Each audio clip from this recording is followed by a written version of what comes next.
पाचक ग्रंथियों से उत्पन्न पाचक रस में जो है एंजाइम उपस्थित होते हैं, है ना। पाचक ग्रंथि से उत्पन्न पाचक रस में पाचक एंजाइम उपस्थित होते हैं। प्रत्येक ग्रंथि से विशिष्ट प्रकार का पाचक एंजाइम स्रावित होता है जिसका विशिष्ट कार्य होता है। यानी कि हमारे शरीर में जितनी भी ग्रंथियां हैं उन सभी से अलग अलग तरह के एंजाइम निकलते हैं, उन सभी का जो है एक अलग अलग अपना काम होता है। तो वही कह रहा है कि सभी जिसका जो है विशिष्ट कार्य होता है। पाचक एंजाइम जो है वह भोजन के लिए पाचक एंजाइम जो है वह भोजन के लिए विभिन्न पोषक तत्वों को जटिल रूप से सरल रूप में परिवर्तित करके घुलनशील बनाते हैं। यानी कह रहा है कि पाचक एंजाइम का जो है वह मुख्य काम क्या है ना। तो पाचक एंजाइम जो है वह भोजन के विभिन्न पोषक तत्वों को ना विभिन्न प्रकार के पोषक तत्वों को जटिल यानी कि कठोर भाग जो होता है जिसे हम खाते हैं कठोर रूप में, उसे तोड़ करके, है ना, जटिल रूप से जो है तोड़ करके और सरल रूप में परिवर्तित करना, है ना, घुलनशील बनाते हैं। जैसे लार ग्रंथि से जो है सैलाई वरी लाइमेज टाइलिन कार्बोहाइड्रेट को माल्टोज शर्करा में बदल देता है और पेप्सिन को जो है प्रोटीन को पित्त में बदल देता है इत्यादि। यानी पाचक एंजाइम जो है इसका मुख्य काम है जो हम भोजन करते हैं, पाचक जो एंजाइम है जो हम भोजन करते हैं उसमें उपस्थित जो जटिल पदार्थ होते हैं उसको तोड़ करके और सरल रूप में परिवर्तित कर देता है, बदल देता है। उसे क्या कहते हैं हम? पाचक एंजाइम कहते हैं। वही अगर बात करें अगला क्वेश्चन की, तो अगला क्वेश्चन में कह रहा है धमनी और शिरा में क्या अंतर है ना। धमनी और शिरा में दो अंतर बताने के लिए कह रहा है। तो हम इसके अंतर में जो है धमनी और शिरा के दो अंतर निम्नलिखित हैं। पहले ये जो है पहले हम लिख देंगे इतना कि धमनी और शिरा में जो है निम्नलिखित अंतर है। फिर बात करेंगे अगर धमनी के बारे में कि धमनी जो है यह शुद्ध या ऑक्सीजन जनित रक्त यानी कि जिसमें ऑक्सीजन उपस्थित हो, है ना, को हृदय से शरीर के विभिन्न भागों में, है ना, हृदय से शरीर के विभिन्न भागों में ले जाती है, उसे क्या कहते हैं? धमनी। या शिराओं में यह अशुद्ध रक्त या बी ऑक्सीजन रहित रक्त को विभिन्न अंगों से हृदय की ओर ले जाती है। यानी कह रहा है धमनी का काम है कि जो शुद्ध रक्त है ना, वो शुद्ध रक्त को हृदय से शरीर के विभिन्न भाग में ले जाता है एवं शिरा में यह अशुद्ध रक्त या जो बेऑक्सीजनित रक्त होता है को विभिन्न अंगों से शरीर की ओर ले जाने का काम होता है इसका। वही अगर बात करें धमनी शिरा का क्या होता है कार्य, क्या है शिरा का अंतर, तो धमनी के दीवारों को जो है धमनी का दीवार मोटी लचीला तथा कपाटहीन होता है, जबकि शिरा की दीवार धमनी की अपेक्षा पतली होती है। अधिकतर शिराओं में हृदय की ओर खुलने वाली कपाट लगे होते हैं, है ना, हृदय की ओर खुलने वाली कपाट लगी रहती है जो रक्त को शिरा से सिर्फ हृदय की ओर जाने देती है। यानी कि दो अंतर हो गया कि धमनी की जो है दीवार मोटी होती है वह लचीली तथा कपाटहीन होती है, जबकि शिरा की दीवार जो है धमनी की अपेक्षा पतली होती है और अधिकतर शिराओं में जो है हृदय की ओर खुलने वाली कपाट लगी होती है जो रक्त को शिरा से सिर्फ हृदय की ओर ले जाती है। अब अगला क्वेश्चन की बात करें तो अगला क्वेश्चन है स्वपोषी पोषण तथा विषमपोषी पोषण में क्या अंतर है ना। स्वपोषी तथा विषमपोषी में क्या अंतर है, तो अगर बात करें स्वपोषी की हम जिसे हम स्वयं पोषी कहते हैं, स्वपोषी या स्वपोषी भी कह सकते हैं, उसको स्वपोषी परपोषी कहते हैं। तो इसका स्वपोषी का एक नंबर में है स्वपोषी जो है पोषण हरे पौधे में पाए जाते हैं।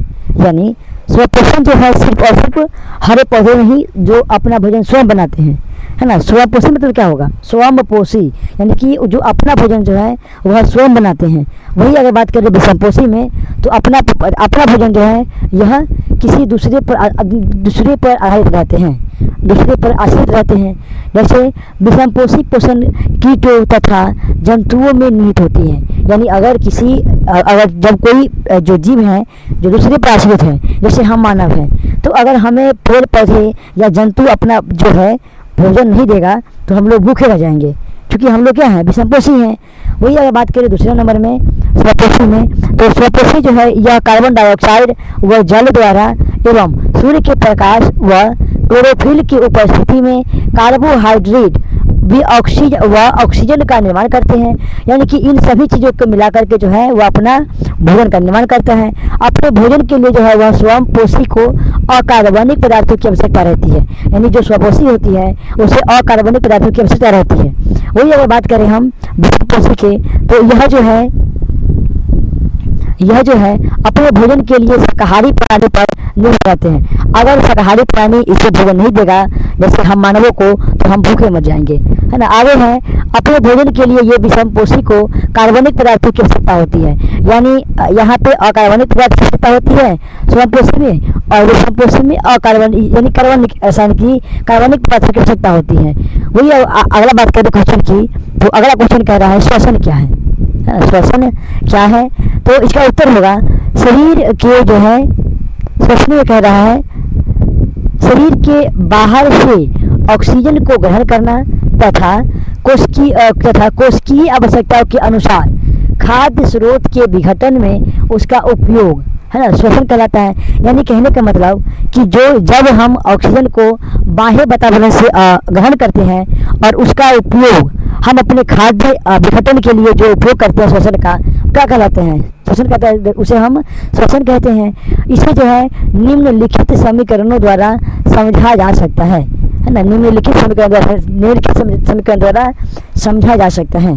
जैसे C6H12, है ना, यानी कि कार्बन के 6 अणु हैं, हाइड्रोजन के 12 अणु हैं और ऑक्सीजन के 6 अणु हैं, और 6O2।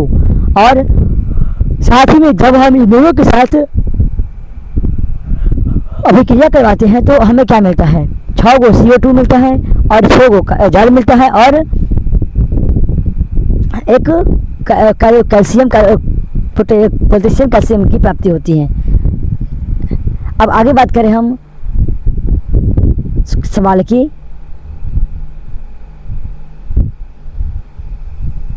तो अगला क्वेश्चन कह रहा है उत्सर्जन क्या है।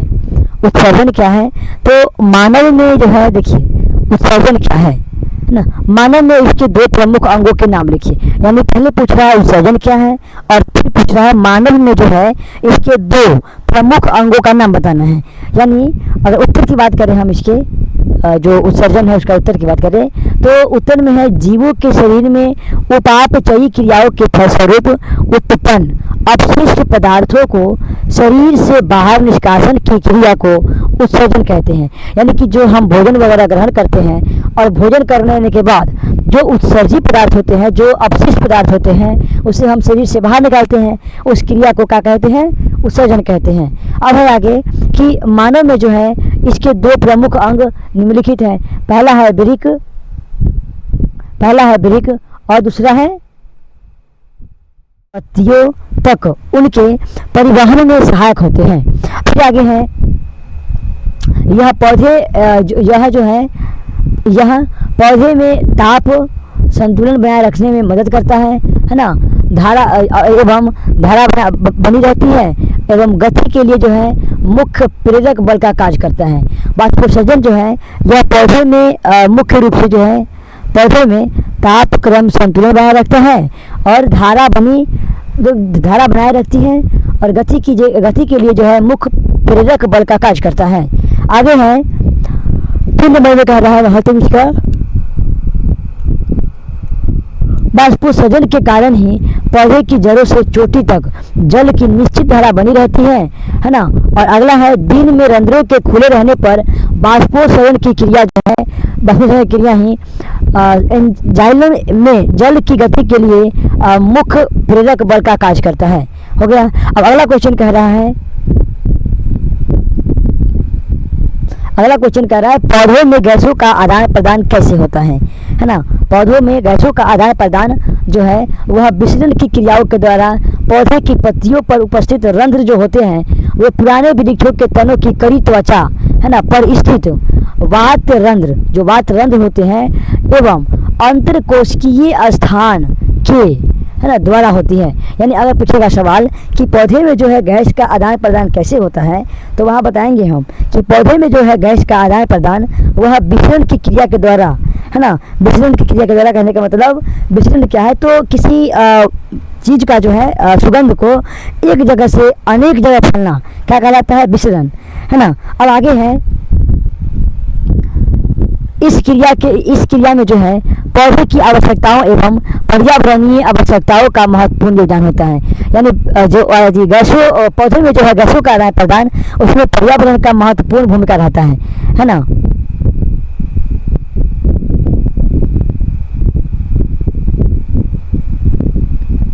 वही अब बात करें अगला सवाल की, पीत क्या है ना। अब अगला क्वेश्चन है, पीत क्या है, तो एवं मनुष्य के पाचन में इसका क्या महत्व है।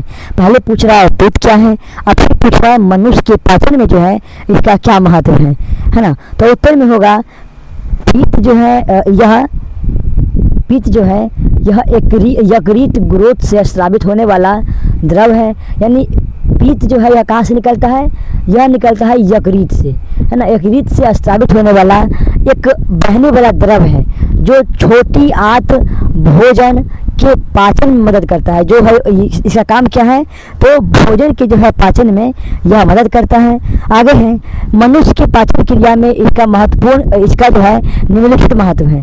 पहला है, पीत आमाशय से ग्रहणी में आए अम्लीय कायों को अम्लीयता को नष्ट करके उसे क्षारीय बना देता है, ताकि अग्नाशयी रस के एंजाइम उस पर तापचयी क्रिया कर सके।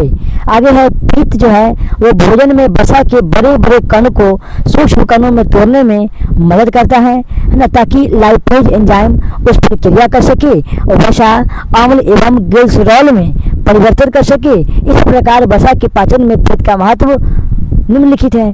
अब आगे बात करें सवाल की, हम अगला क्वेश्चन की, तो अगला क्वेश्चन है, हमारे शरीर में हीमोग्लोबिन की कमी के जो है क्या परिणाम हो सकते हैं। हमारे शरीर में अगर हीमोग्लोबिन नहीं रहेगा तो उसका क्या परिणाम हो सकते हैं। तो उसका सिंपल उत्तर है कि अगर हमारे शरीर में हीमोग्लोबिन यानी कि लाल रक्त कोशिकाओं में पाई जाती है, जो यह ऑक्सीजन के साथ मिलकर ऑक्सीजन हीमोग्लोबिन का निर्माण करती है। यह कोशिका में ऑक्सीजन को विसरित कर देती है जिससे कोशिकीय श्वसन हो सके, है ना। हमारे शरीर में हीमोग्लोबिन की कमी से एनीमिया नामक बीमारी हो जाती है ना, जो रक्त संख्या को कम कर देती है ना। और है, कोशिकाओं को पूरी तरह ऑक्सीजन नहीं मिल पाता है, जिसके कारण जो है यह कोशिकीय श्वसन बाधित हो जाती है ना। समझ में आ गया होगा। अब अगला क्वेश्चन है, पोषण क्या है। अगला प्रश्न है, पोषण क्या है ना। पोषण, इनमें विभिन्न चरण कौन कौन से होते हैं, है ना। बात करेगा पोषण की, तो पोषण एक जटिल प्रक्रम है ना, जिसके अंतर्गत कोई जीवधारी भोजन ग्रहण करता है और जिसके द्वारा शरीर के जो है रचना टूटना फूटना एवं मरम्मत एवं अन्य सभी जैविक क्रियाओं का संचालन एवं नियमन होता है ना। उसको क्या कहते हैं, पोषण कहते हैं। मुख्य जो है पोषण का जो है चरण निम्नलिखित है। जैसे पहले पोषण भोजन जो है मुख में आता है, फिर आहार नली में आता है, फिर आमाशय में आता है, और फिर क्षुद्रांत में यानी कि छोटी आंत में आती है, और भित्ति, और उसके बाद बिना पचा भोजन बृहदांत्र में भेज दिया जाता है। यानी कि क्षुद्रांत मतलब होता है छोटी आंत और बृहदांत मतलब होता है बड़ी आंत। तो पहले भोजन जो है पहले हमारे मुख में आता है, और फिर मुख के बाद जो है हमारा आहार नाल में आता है, और फिर आमाशय में आता है, और फिर आमाशय के बाद जो है क्षुद्रांत्र में आता है, क्षुद्र दांत्र आंत में आता है, और उसके बाद जो है बिना पचे भोजन बड़ी आंत में जाता है, बड़ी आंत में, है ना। और ये जो है पोषण के निम्नलिखित चरण है ना। अब अगर बात करें अगला क्वेश्चन की, तो अगला क्वेश्चन कर रहा है मृत जीवी पोषण क्या है। यानी अब बात कर रहा है मृत जीवी पोषण की बात कर रहा है। मृत जीवी पोषण, तो जीव मृत जंतुओं और पौधे के शरीर से अपना भोजन प्राप्त करना, है ना, अपने शरीर की सतह से, है ना, घोलित कार्बनिक पदार्थों के रूप में अवशोषित करते हैं। यानी जब कोई जीव जो है मर जाता है तो जीव और पौधे के शरीर से जो है यह अपना भोजन अपने शरीर की सतह से घोलित कार्बनिक पदार्थ के रूप में जो है अवशोषित करते हैं, है ना। मृत जीव पोषण क्या है, तो जब कोई जीव जो है मृत्यु हो जाती है या पौधे की, तो भी अपने भोजन की सतह से जो है घोलकर और कार्बनिक पदार्थों के रूप में अवशोषित करते हैं। यही मृत जीवी जो है पोषण है। अब बात करें आगे, मृत जीवी जो है अपना भोजन मुख्यतः तरल अवस्था में अवशोषण द्वारा ग्रहण करते हैं। जंतुओं और पौधों की मृत्यु के पश्चात उनके मृत शरीर को मृत जीवी अपहरित कर अर्थात सारा है ना गलाकर उनके मूल तत्वों को बदल देता है। ऐसे मूल तत्व पुनः मिट्टी में प्रतिस्थापित हो जाते हैं और उत्पन्न गैस वातावरण में मिल जाता है।